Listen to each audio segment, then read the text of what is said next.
So when Johnny Cash became an actor back in the day, I think one of his most important productions was the Columbo episode Swan Song. Came out in 1974, co-starring the great Ida Lupino, who was not directing here, but played a shrew of a wife who basically forces the Johnny Cash character into a what they call a blackmail relationship to keep, not say keep him out of jail, but to keep him making money. Now, he plays a singer called Tommy Brown, sort of like a half evangelist, half pop country star. He sold out concerts are going on all over the place, but it comes to a head. Ida Lupino has basically said, I got you out of prison, I married you, but I'm hiding your picadillos. Allegedly, he had a bunch of affairs with 16-year-old girls in what he call backward hotels, and provides one of them, which is now a backup singer for the band. Now, the Johnny Cash character seems more devious than smart. I don't know how anybody could not be caught for what he did. Now, he was an amateur pilot. He decides to go to his next event with the Ida Lupino character and his paramour in the back of the plane, like he's his own plane. He turns down the heat, and he puts a bunch of barbiturate-laden coffee into a big task, and Ida Lupino basically is cold. She started drinking it. She said it's the worst coffee I've ever had. They both pass out, and he decides to jump out of the plane and land in a makeshift parachute, and he throws the coffee bottle outside. It's a very, very dramatic turn of events, especially Johnny Cash being such a Christian guy. But when he lands, he breaks his ankle, no surprise, and he decides to hide the makeshift parachute in an abandoned log. And the scene of his eyes, we all know Johnny Cash was kind of on drugs on every once in a while.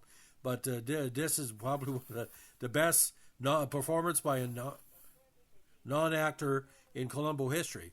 Now, of course, Columbo starts to get interested in the case, and the interesting scene is where he's walking around the wreckage and they're doing a video or like a news report on what they've been seeing.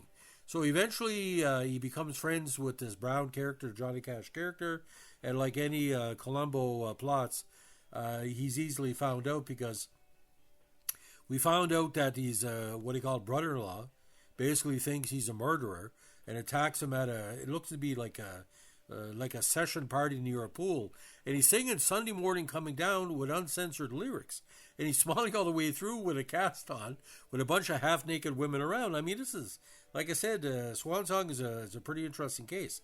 Now, this is one of the first episodes we really see the personality of Columbo in regards to music. We find out later he's a music fan of all genres, and he basically describes the fact, my wife's into the music, and I even see your music coming out of some guy's, shirt pocket. I guess he's talking about a transistor radio. But as it goes along, ladies and gentlemen, the glee on Johnny Cash's face, thinking he's getting one over on Columbo, but then Columbo, as he normally does, slowly gets the better situation. Now, what's ironic in this, one of the managers for Johnny Cash is the great Sorrell Book, a very good character actor who played Boss Hogg on the Dukes of Hazzard for a number of years. Like I said, I don't really think the Sorrell Book character knows what the Johnny Cash character had done. But like I said, it's well put together. So, ladies and gentlemen, what's been going on in Canada on Vision TV? They've been showing most of the 2-hour episodes.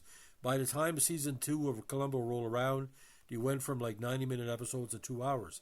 Now, you wouldn't think Johnny Cash could hold up a show for a full 2 hours, but here he does. Now, Ida Lupino was wasted in this episode, not because she doesn't play a great character, but he killed her off too quick. And you can pretty well see the age difference between Ida and Johnny Cash, about 10 or 15 years. But of course, Ida Lupino is a well-known director as well, well-known actress. She was the only person, I think, to direct an episode of the female person to direct an episode of The Twilight Zone. So this is circa Johnny Cash, like I said, 1974. You can see the wages of time are hitting him.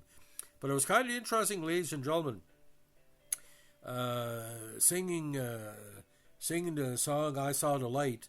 and talking about the different versions between, the record version and the live version. Is quite interesting. It gives a little bit of background of how songs are made. So there's something for everybody in this show. So, ladies and gentlemen, Johnny Cash, from an aspect of early part of his career, this is a must-see. If you're a fan of old-fashioned gospel music, old-fashioned country, there's something for everyone here. Now, ladies and gentlemen, most Columbo episodes back in the day, it shared with McLeod and Night Gallery something called 4 for 1. And like I said, the only thing about this, if he could have extended a little bit, what was the motivations for Johnny Cash? Like, he basically felt he was being used, but he was using her as like Ida Lupino's character as much as everybody else. She basically married him with the pretenses that he would make money for her. She wants to build a $4 million tabernacle with, I guess there's already $1 million in escrow that has already been put together. So it's pretty freak out how it works together, because there's aspects of this later on with Oral Roberts, asking for $7 million to build his city of faith, where God was going to take him home. So it kind of predicted the fall of the evangelist later on.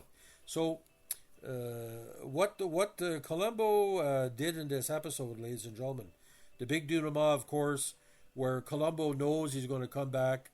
He's taking a plane, and he said, "I'll see you later, Columbo." Columbo meets him at the airport, and eventually he comes back and he follows him back to the crash site, knowing that he watched the keys and noticing he never turned in the rental car, and that the rental car is the big plot twist here, ladies and gentlemen, because the only way that he could go back and hide the evidence, because Columbo, it's like a soft burn how he gets things done.